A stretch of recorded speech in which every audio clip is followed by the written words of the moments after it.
tó bá fẹ́ dàbí everybody ó gbọ́dọ̀ máa ronú bí everybody. Governor, president, and chairman of local government. If Oba want to act on the issue of security, he have to get an approval from them.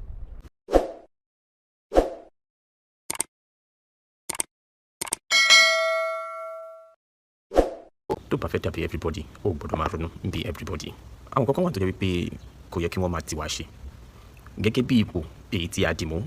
ó yẹ ká mọ̀ wípé ẹ̀tọ́ wa ni, ojúṣe wa ni láti mójútó àwọn nǹkan kan tó bá fẹ́ kù díẹ̀ káàtó, àti wípé àwọn ìgbésẹ̀ kan wà tó jẹ́ wípé a ò gbọ́dọ̀ wo àwọn èèyàn kan wípé lágbájá ti gbé ìgbésẹ̀ yìí káwa náà tó gbé irúfẹ́ ìgbésẹ̀ yìí. bẹ́ẹ̀ a dẹ̀ gbọ́dọ̀ wo aago aláago ṣiṣẹ́.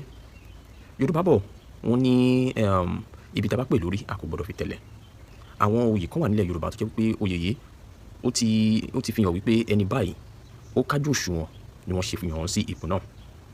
ẹ má yẹ kí n fọ̀rọ̀ gùn nípa gbogbo àwọn ìfáàrà yẹn. ó dá lórí ọ̀rọ̀ kan èyí tí Aláàfin Ọ̀yọ́ Ọba Hakeem Abímbọ́lá Ọ̀wọ́adé ikú bàbá yèyé tí wọ́n fi ránṣẹ́ sí ẹni tí ń ṣe Ààrẹ Ọ̀nà Kakanfò tilẹ̀ Yorùbá Ìbà Gani Adams lórí ọ̀rọ̀ tó wà nílẹ̀ yìí tí ó ti ń kọ́ wá lóminú púpọ̀, ìyẹn lórí ọ̀rọ̀ ètò ààbò tó di wípé àwọn èèyàn kan àjìjàgbara wọ́n gbé ìgbésẹ̀ lórí. ẹ jẹ́ kí n sọ dímọ̀ fún yín pé olóyè Sunday Igboho wọ́n gbé àwọn ìgbésẹ̀ kan ní ọ̀sẹ̀ tí ó kọjá yìí níbi tí wọ́n ti ṣe àbẹ̀wò lọ sí ìpínlẹ̀ Kogi.